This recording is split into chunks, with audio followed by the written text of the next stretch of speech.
Hello everyone, welcome to Inconvenient Truths. I'm your host, Jennifer Zeng.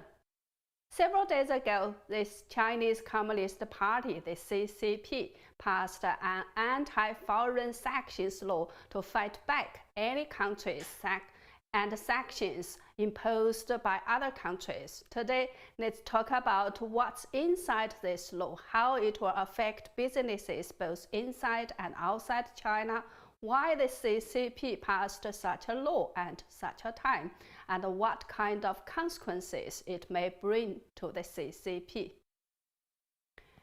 Before we move on, please subscribe to my channel if you haven't. Please also remember to turn on the notification bell so that you get notified when new shows are coming. Otherwise, just remember I'm doing live shows every Monday and Thursday at the same time, that is 8 p.m. Eastern Standard Time.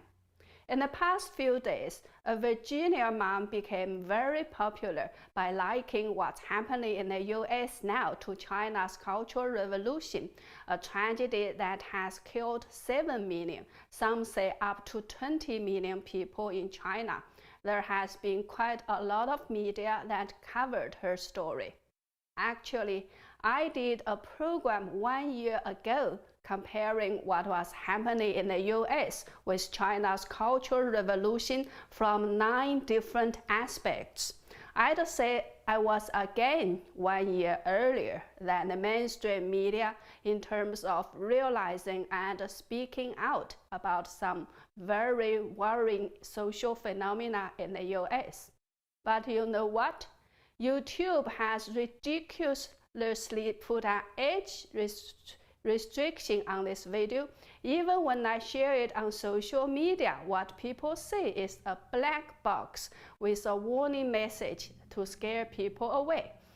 They also don't allow ads on this video to suppress my channel. So I do need more people to help me fight censorship. Now, let's move on to our topic today. What is inside the CCP's anti-foreign sanctions law? The law was passed by the CCP's rubber stamp Congress on June 10th. If I'm not wrong, it is the CCP's second shortest law. It has 16 articles and only about 1,100 words.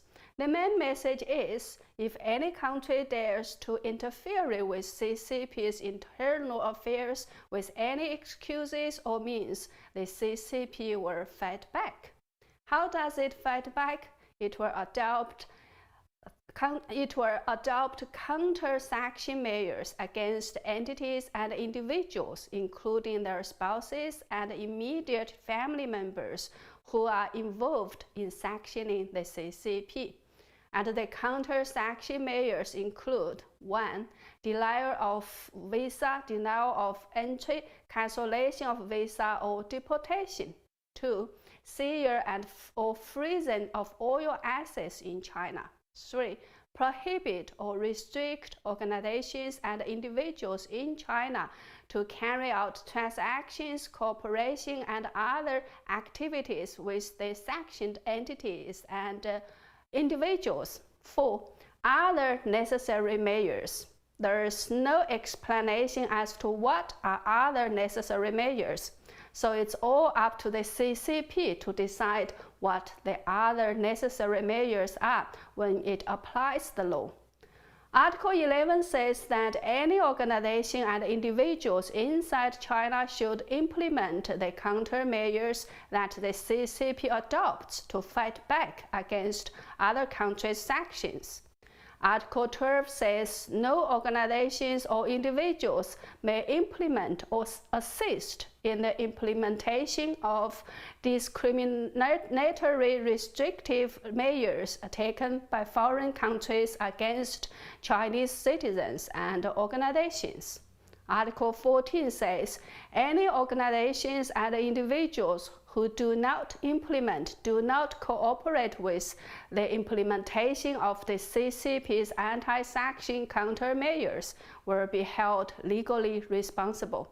Article 15 says For foreign countries, organizations, or individuals who implement, assist, or support acts that endanger the CCP's sovereignty, security, and interests, when necessary anti-sanction countermeasures need to be implemented, the law can be a reference as to how to implement countermeasures.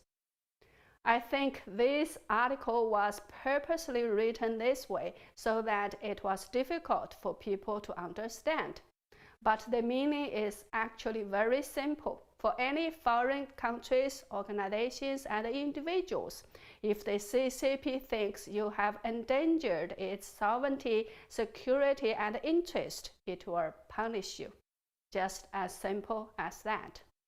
The law has already become effective on June 10th, immediately after it was passed. Now, let's talk about the possible consequences of the law.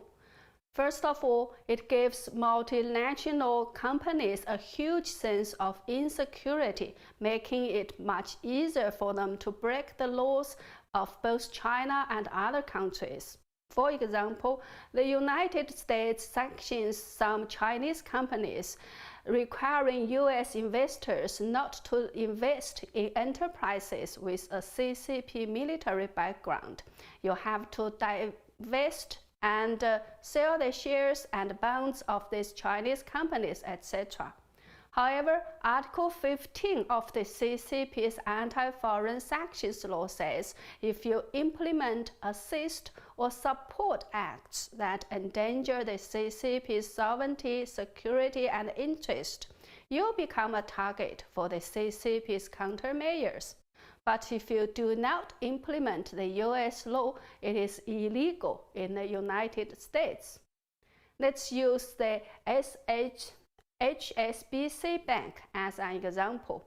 When the U.S. was investigating whether the CCP's company Huawei had sold prohibited products to Iran, it needs the HSBC to cooperate with the investigation. HSBC needed to provide Huawei's transaction records to the U.S. If it refused, it would be violating the U.S. law, so it cooperated. That's how the U.S. was able to arrest Huawei's CFO Meng Wanzhou. However, after the CCP's anti-foreign sanctions law was passed, HSBC will be considered as having cooperated with a foreign country's sanction against the CCP and endangering and damaging the CCP's interest, so it may become a target of CCP's countermeasures. So what can HSBC do? On the one hand, it relies heavily on the Eastern Asian market. On the other hand, it relies on the U.S. bank clearing system. If it is not allowed to use this system, its business will be game over. So what can it do? It's really a dilemma, right? The same situation exists for the international military-industrial chain. For example, companies that sell arms to Taiwan can also be targeted, such as Lockheed Martin, which produces the F-16 jets, Boeing, which produces anti-ship missiles, General Dynamics, which produce tanks. Even these companies' civil products and departments can also be targeted by the CCP. Not only that, but also their suppliers, including component manufacturers, software companies, and chip makers, etc., can all be regarded as assisting and supporting acts that endanger the CCP's sovereignty, security, and interest. The vagueness of the CCP's anti-foreign sanctions law also makes it more threatening, as you don't know where the boundaries are. So more companies may start considering leaving China or hesitate about going inside China or doing business with China. So this law will practically help more countries to decouple with China. Another immediate consequences of this law is that it threatens Hong Kong's status as an international financial center. You know, although not many Westerners have assets in CCP's China, many people do have assets in Hong Kong. But Hong Kong has almost been turned into a city of the CCP's China. So the CCP could also push to have the same law be implemented in Hong Kong, and that could accelerate the withdrawal of international capital from Hong Kong. So again, this law could accelerate the decoupling between other countries and China, especially between the US and China. Let's demonstrate this from another angle. For example, after the United States imposed sanctions on Huawei, China's biggest chipmaker Semiconductor Manufacturing International Corporation, SMIC, could not sell chips to Huawei. However, if it does not sell chips to Huawei, according to CCP's new anti-foreign sanctions law, it will be violating the CCP's law. If it is forced to sell chips to Huawei, the US could impose sanctions on it too. As a result, all international companies that have corporations with SMIC can only stop the cooperation relationship. The impact on Taiwan Semiconductor Manufacturing Company TSMC can be bigger. According to the US sanction order, TSMC can't supply chips to Huawei anymore, but it can continue to supply to other Chinese cell phone makers such as Xiaomi.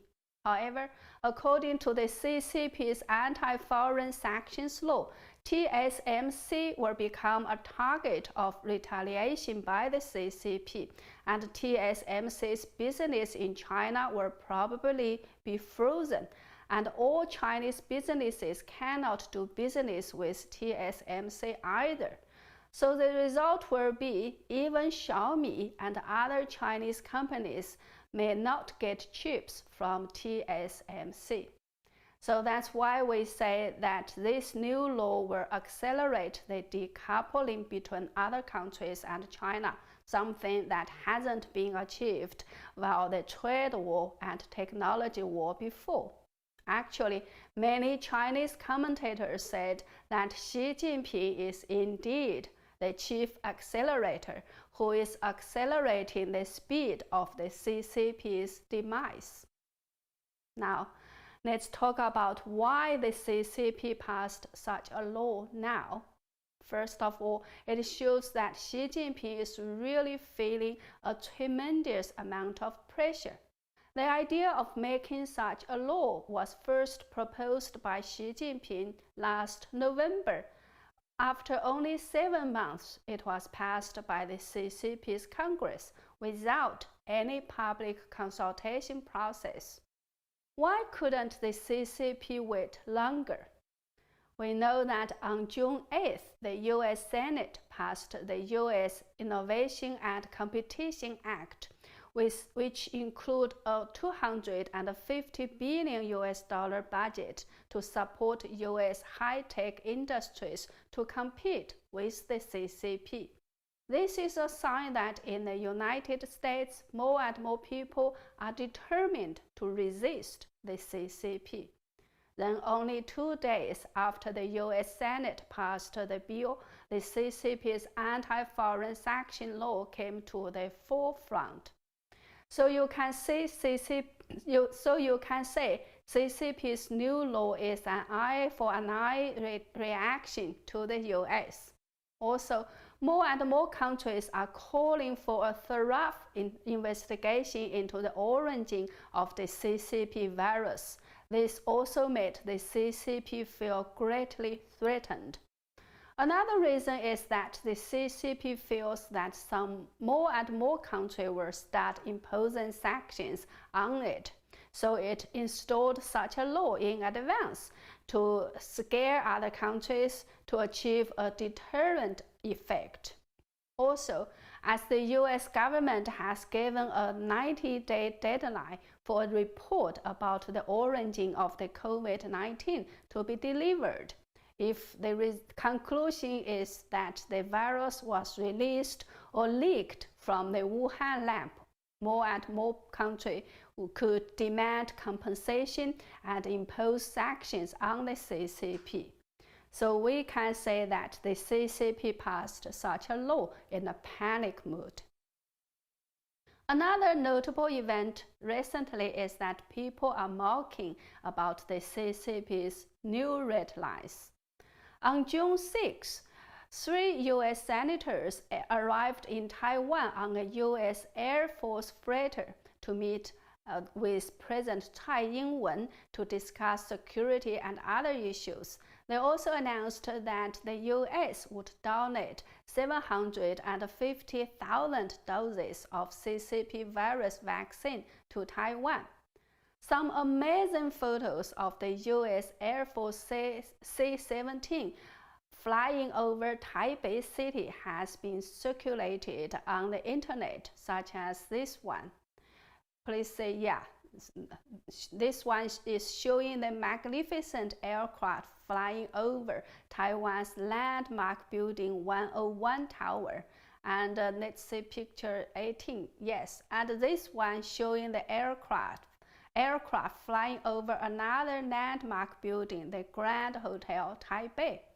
Netizens in both China and Taiwan immediately realized that for a US military aircraft to land in Taiwan, it is not a small matter. It is not a small matter. It has definitely stepped on the CCP's so-called red line. People still remember that 3 years ago in 2018, the CCP's deputy commander of the Nanjing military region, Wang Hongguang, said that if the US troops dared to go to Taiwan, the CCP's army will invade and take over Taiwan in 3 days.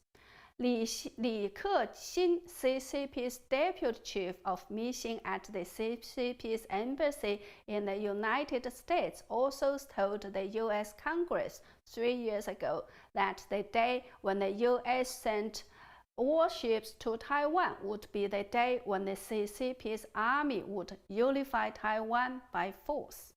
However, this time, when the US military aircraft did go to Taiwan, the CCP had been quiet for several days, saying nothing. So some netizens made up some new threat for the CCP, which is, if you dare to cross our red line, you will meet a new red line. Funny, right? Yet nobody knows what the new red line really is. Recently, there is another big change in the CCP's foreign policy and international propaganda strategy. Xi Jinping said that the CCP should now create a credible, lovable, and respectable image of China, and big money will be spent to achieve this. This reminds people of the CCP's first-generation leader Mao Zedong's famous declaration, "All reactionaries are paper tigers."